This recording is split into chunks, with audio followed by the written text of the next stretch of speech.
नमस्कार दोस्तों, स्वागत है आपका आज के मुख्य समाचार में, जिसमें सबसे पहली और बड़ी खबर में आपको बताएंगे कि तेजस्वी ने केंद्र और नीतीश सरकार को घेरा, पूछा कब शुरू होगा 500 बेड का आईसीयू अस्पताल। दूसरी बड़ी खबर में जिक्र होगा कि कालाबाजारी की खबरें सरकार की नाकामी का है प्रतीक, अखिलेश यादव का बड़ा बयान। और तीसरी बड़ी खबर में जिक्र होगा कि राजग के नेता दलगत भावना से ऊपर उठकर बिहार के हक की आवाज़ उठाएं, ये अपील तेजस्वी यादव ने की है। दोस्तों, हर एक खबर की गहराई में आपको ले जाएंगे, लेकिन उससे पहले अगर आपको भी ऐसा लगता है कि बिहार सरकार को जरूरी कदम उठाने चाहिए कोरोना की रोकथाम के लिए, तो आप अभी इस वीडियो को लाइक कीजिए और इस लाल बटन को दबा के इस चैनल को फ्री में सब्सक्राइब करके घंटी बजाकर कमेंट में लिखिए जय हिंद। दोस्तों, रुक करते हैं तमाम बड़ी खबरों की तरफ। तेजस्वी ने केंद्र और नीतीश सरकार को घेरा, पूछा कब शुरू होगा 500 बेड का ईएसआईसी अस्पताल। जी हां दोस्तों, बिहार में नेता प्रतिपक्ष तेजस्वी प्रसाद यादव ने बिहटा के ईएसआईसी अस्पताल में 500 बेड का कोविड अस्पताल शुरू नहीं किए जाने को लेकर केंद्र और राज्य सरकार पर निशाना साधा है।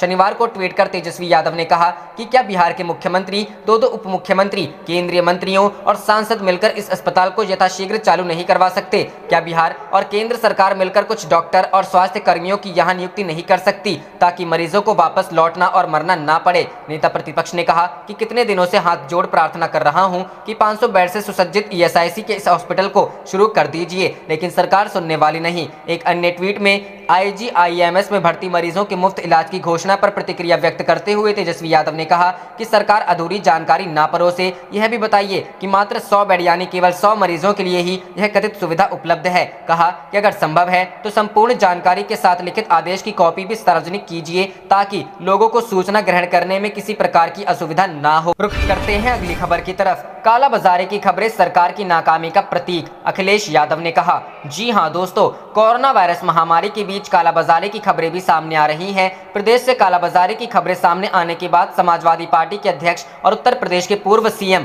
अखिलेश यादव ने योगी सरकार पर हमला बोला है। अखिलेश यादव ने कहा, कोरोना के भयावह काल में जब उत्तर प्रदेश व देश दवाओं व ऑक्सीजन तक के लिए तड़प रहा है, कालाबाजारी की खबरें सरकार की नाकामी का प्रतीक है। यूपी के पूर्व सीएम अखिलेश यादव ने रविवार को ट्वीट करते हुए प्रदेश की योगी आदित्यनाथ सरकार पर हमला बोला है। अखिलेश यादव ने कहा कि सपा की मांग मुफ्त जांच, मुफ्त टीका, मुफ्त इलाज। कोरोना के भयावह काल में जब उत्तर प्रदेश व देश दवाओं व ऑक्सीजन तक के लिए तड़प रहा है, कालाबाजारी की खबरें सरकार की नाकाफी का प्रतीक है। सपा टीके के दावों में एक रूपता की जगह देश भर में त्वरित व मुफ्त टीकाकरण की मांग करती है। इससे पहले अखिलेश यादव ने ट्वीट करते हुए योगी सरकार से सवाल पूछा था। अखिलेश यादव ने लिखा, उत्तर प्रदेश की सरकार तत्काल कोरोना पीड़ितों के लिए घरों पर ऑक्सीजन का प्रबंध सुनिश्चित करें। मरीज तो मरीज है, चाहे वह घर पर हो या अस्पताल में। भाजपा सरकार सत्ता का दम्भ छोड़कर एक परिवार वाले की तरह सोचे। सरकारी आपूर्ति की अव्यवस्था का खामियाजा जनता अपनी जान देकर क्यों भुगते? रुख करते हैं अगली खबर की तरफ। राजग के नेतृत्व भावना से ऊपर उठकर बिहार के हक की आवाज उठाएं,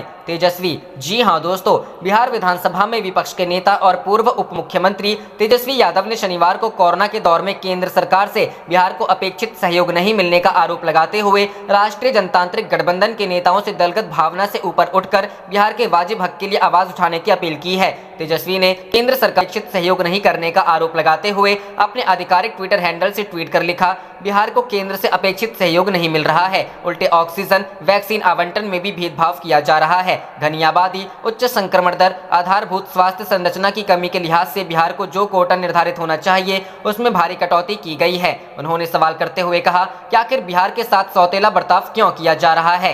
तेजस्वी ने एक अन्य ट्वीट में लिखा, मैं राजग नेताओं से आग्रह करता हूं कि निडर होकर दलगत भावना से ऊपर उठकर इस महामारी में बिहार को वाजिब हक के लिए आवाज उठाएं। हम सबों की सामूहिक जिम्मेदारी है कि दवा व इलाज के अभाव में किसी की भी जान ना जाए। बिहार से क्षेत्रफल, आबादी 5-6 गुने छोटे प्रदेशों का आवंटन अधिक क्यों? करते हैं अगली खबर की तरफ। आईजीआईएमएस में मुफ्त इलाज की घोषणा पर तेजस्वी ने उठाया सवाल, कहा, मुख्यमंत्री जी अधूरी जानकारी मत परोसिए। जी हां दोस्तों, बिहार सरकार कोरोना संक्रमण की दूसरी लहर से निपटने के लिए हर संभव प्रयास कर रही है। कोरोना मरीजों को सुविधा देने के लिए सरकार एक के बाद एक बड़े फैसले ले रही है। इसी क्रम में शुक्रवार को सूबे के मुखिया नीतीश कुमार ने पटना स्थित आईजीआईएमएस में कोरोना मरीजों के मुफ्त इलाज की घोषणा की है। अब इस अस्पताल में इलाज कराने वाले कोरोना मरीजों के इलाज का खर्च सरकार उठाएगी। हालांकि मुख्यमंत्री की इस घोषणा पर बिहार के नेता प्रतिपक्ष तेजस्वी यादव ने सवाल उठाया है। उन्होंने शनिवार शनिवार को ट्वीट कर कहा, मुख्यमंत्री जी अधूरी जानकारी मत परोसिए, यह भी बताइए कि मात्र 100 बेड यानी केवल 100 मरीजों के लिए ही यह कथित सुविधा उपलब्ध है। अगर संभव है तो संपूर्ण जानकारी के साथ लिखित आदेश की कॉपी भी सार्वजनिक की जाए ताकि लोगों को सूचना ग्रहण करने में किसी प्रकार की कोई भी असुविधा न हो। गौरतलब है कि बिहार में 18 साल से अधिक उम्र वाले सभी लोगों को मुफ्त कोरोना वैक्सीन देने की घोषणा करने के बाद सूबे के मुखिया नीतीश कुमार ने यह ऐलान किया है कि उन्होंने ट्वीट कर कहा था, इंदिरा गांधी आयुर्विज्ञान संस्थान पटना में सभी कोविड-19 के मरीजों का इलाज मुफ्त में किया जाएगा।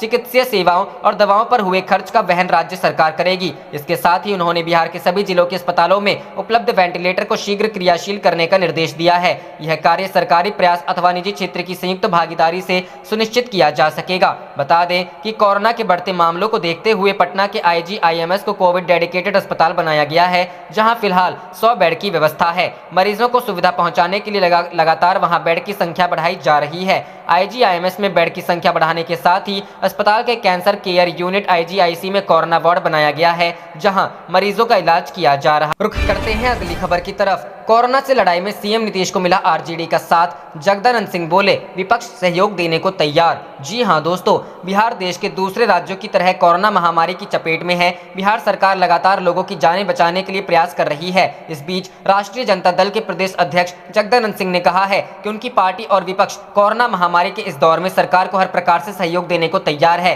उन्होंने कहा कि सरकार बताए कि वह किस प्रकार का सहयोग विपक्ष से लेना चाहती है। नेता प्रतिपक्ष तेजस्वी प्रसाद यादव के निर्देश पर पार्टी के सभी विधायक और पार्टी के इकाइयों सहित दल से जुड़े साथी पहले से ही अपने अपने क्षेत्रीय में सक्रिय हैं और अधिक से अधिक लोगों को जांच कराने में मदद कर रहे हैं। उन्होंने कहा कि हमारे दल के नेता संक्रमित लोगों के समुचित उपचार के साथ ही सुरक्षात्मक उपायों के प्रति जागरूकता पैदा करने का काम कर रहे हैं। जगदानंद सिंह ने कहा है कि वेंटिलेटर व ऑक्सीजन की व्यवस्था करना तो सरकार के ही अधिकार क्षेत्र में है। ऐसे में सरकार इस व्यवस्था को बेहतर बनाने का प्रयास करे। उन्होंने कहा कि राजद दल से जुड़े एक विधायक ने तो नवादा जिले में अपनी निजी फंड से 50 बेड की व्यवस्था भी कर दी है।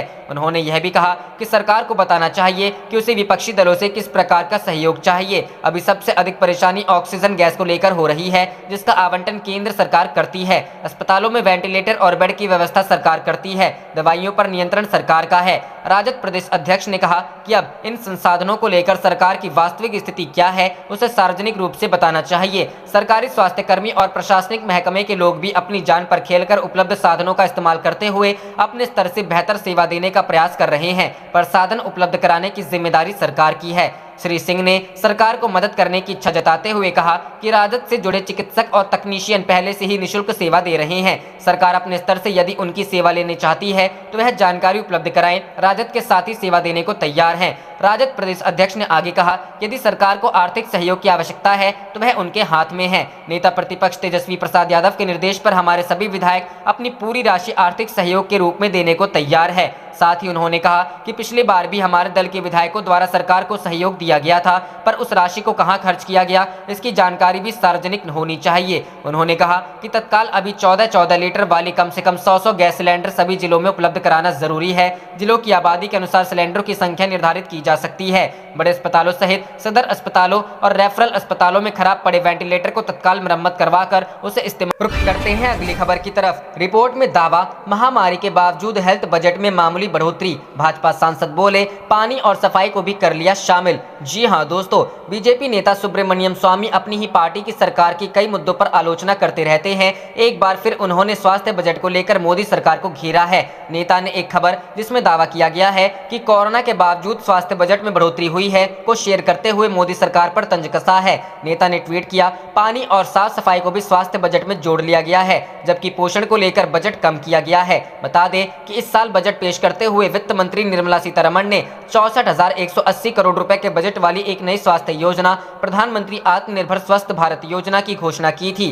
केंद्र ने स्वास्थ्य मंत्रालय को 2020-21 के लिए 67,112 करोड़ रुपए की राशि बजट के तौर पर दी थी। सरकार के मुताबिक नई योजना पूरे स्वास्थ्य बजट में 100% की वृद्धि दिखाती है। बजट के बारे में बताते हुए सीतारमण ने यह भी कहा था कि यह 6 सालों में चालू हो जाएगी। बता दें कि 2021-22 के बजट दस्तावेज में इस योजना का कोई उल्लेख नहीं है, इसलिए यह स्पष्ट नहीं है कि इस वर्ष यह धनराशि किसी भी रूप में खर्च हो पाएगी या नहीं। सरकार ने स्वास्थ्य सेवा के लिए 2,23,846 करोड़ रुपए की घोषणा की थी। वित्त मंत्री के मुताबिक यह बजट में 137% की वृद्धि है। हालांकि परंपरागत रूप से स्वास्थ्य सेवा पर खर्च खर्च अकेले स्वास्थ्य मंत्रालय के लिए खर्च के रूप में बताया जाता है, लेकिन सरकार ने इस बार स्वास्थ्य सेवा बजट को अलग तरीके से पेश किया है। इसने कई मौजूदा बजट को संयुक्त रूप से स्वास्थ्य सेवा के बजट में शामिल किया है। भले ही ये बजट स्वास्थ्य मंत्रालय से जुड़े ना हो, लेकिन इनको स्वास्थ्य बजट के रूप में दिखाया गया है। दूसरे शब्दों में स्वास्थ्य सेवा के लिए कोई नया बजट नहीं बनाया गया है, लेकिन पहले से ही मौजूदा चीजों को जोड़ा। आप देख रहे थे आपका अपना चैनल जय हिंद जय भारत।